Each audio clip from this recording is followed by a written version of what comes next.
கர்த்தருடைய பரிசுத்த நாமத்திற்கு ஸ்தோத்திரம்.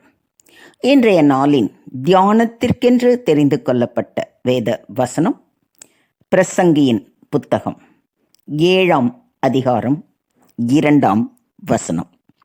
பிரசங்கி 7:2. விருந்து வீட்டுக்கு போவதிலும் துக்க வீட்டுக்கு போவது நலம். இதிலே எல்லா மனுஷரின் முடிவும் காணப்படும். உயிரோடு இருக்கிறவன் இதை தன் மனதிலே சிந்திப்பான். ஆமென். நம்முடைய ஆண்டவராகிய இயேசு கிறிஸ்துவின் முதலாம் அற்புதம் ஒரு கல்யாண விருந்திலே ஆரம்பித்தது. ஆனால் அதற்கப்புறம் அவர் கல்யாண விருந்துக்கு சென்றதாக வேதம் கூறவில்லை. அதே வேளையில் இயேசு சாவு நிகழ்ந்திருந்த பல வீடுகளுக்கு சென்றதாக வேதம் நமக்கு கூறுகிறது. மரித்து போன எவ்விருவின் மகளை இயேசு உயிரோடே எழுப்பினார். விதவையின் மரித்து போன வாலிப மகனை பாடையை தொட்டு உயிரோடே எழுப்பினார்.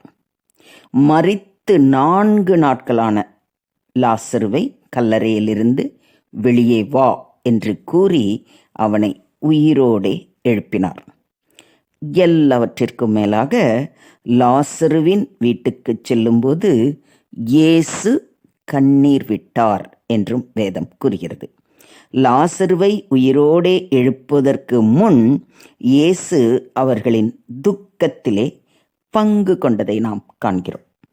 அழுகிறவர்களுடனே அழுங்கள் என்றுதானே வேதம் நமக்கு கூறுகிறது.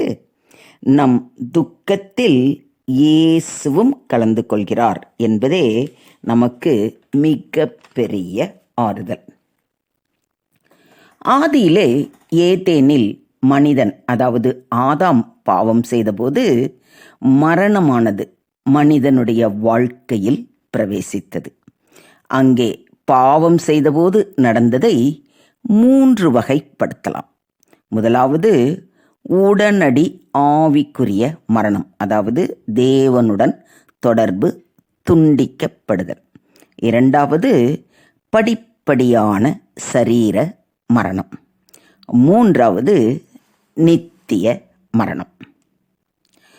பாவத்தின் சம்பளம் மரணம் என்றாலும் கூட தேவனுடைய கிருபை வரமோ நம்முடைய கர்த்தராகிய இயேசு கிறிஸ்துவினால் உண்டான நித்திய ஜீவன். இதை விசுவாசிக்கிறீங்களா?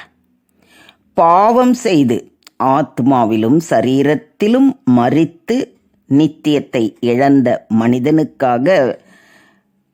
மனிதனுக்காகவே அங்கதான் அண்டர்லைன் பண்ணிக்கணும். அதாவது ஆத்மாவிலும் சரீரத்திலும் மரித்து நித்தியத்தை இழந்த நமக்காகவே இயேசு இந்த பூமிக்கு வந்தார்.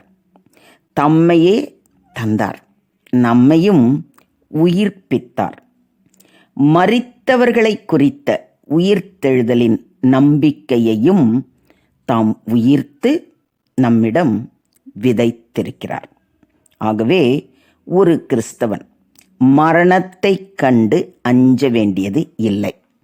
உயிரோடு இருக்கிற நாம் நம் முடிவை குறித்து சிந்திக்க வேண்டும் என்று வேதம் நமக்கு அறிவுறுத்துகிறது.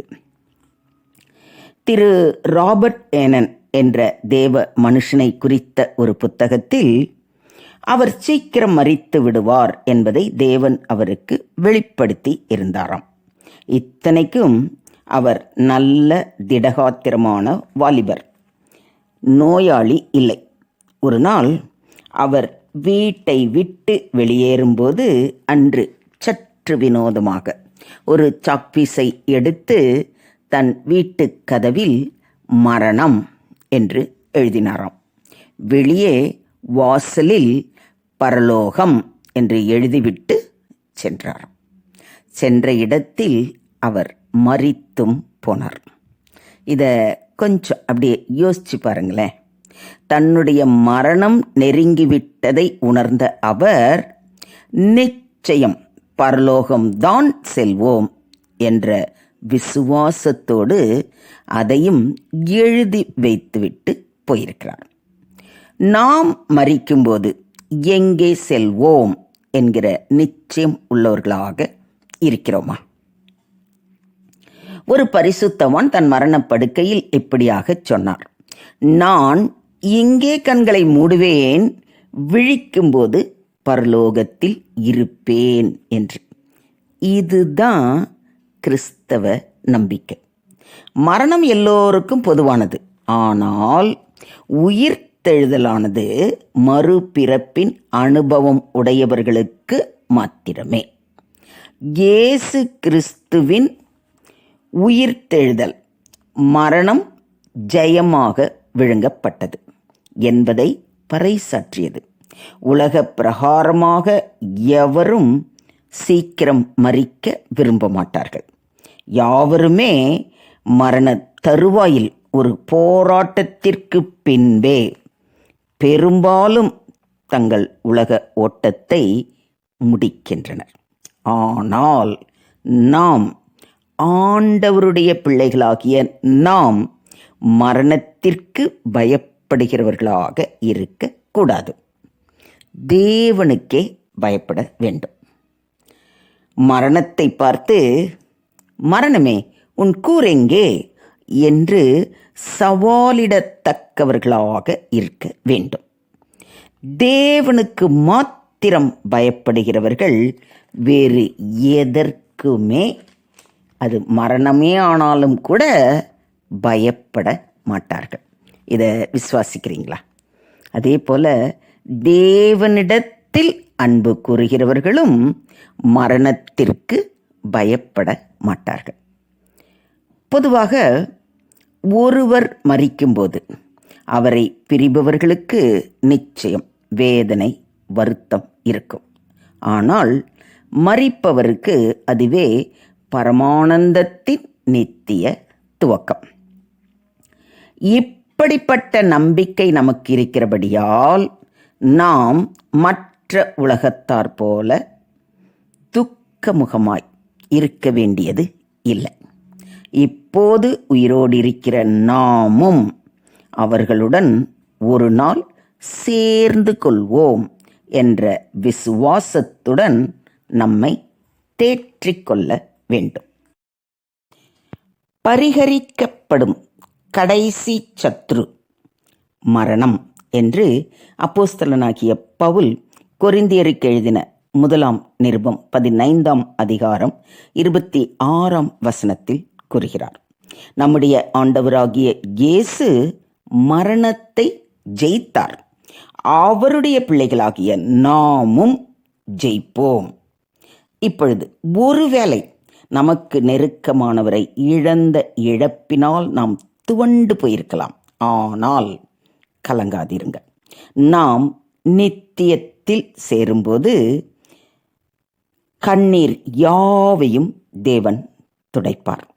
இனி மரணமும் இல்லை, துக்கமும் இல்லை, அலறுதலும் இல்லை, வருத்தமும் இல்லை, முந்தினவைகள் ஒழிந்து போயின என்ற இந்த வசனத்தை விசுவாசித்தவர்களாய் அவர் பாதம் பணிவோம்.